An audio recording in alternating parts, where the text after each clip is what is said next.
Inventory is one of the main focuses of many different organizations. When you're managing inventory well, business is good, really good. When inventory is not moving or being managed well, a company can face many different struggles. Whether it's information or physical, inventory at all levels is absolutely critical. There are two basic levels of inventory management: aggregate inventory management and item-level inventory management.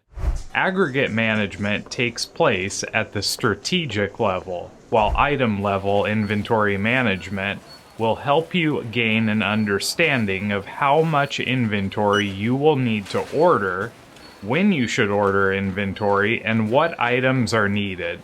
Item-level management also covers safety stock maintenance. Put very simply, item-level inventory management will help support the decisions that you need to make with regards to each item-level inventory. This oftentimes requires an organization to have some knowledge of inventory planning with regards to different ordering points, lot or batch sizes, buffers, safety stock, and lead time planning on item-level ordering.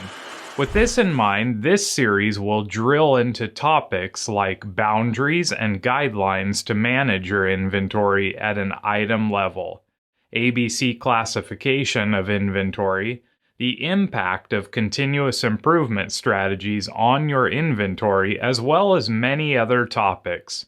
So, get ready, because in the next few videos, you are about to learn a lot about item-level inventory management. Now, before we go, we'd like to ask you a question that you can answer in the community, upcoming assignments section, or on a piece of paper from your desk. What do you already know about item-level inventory management?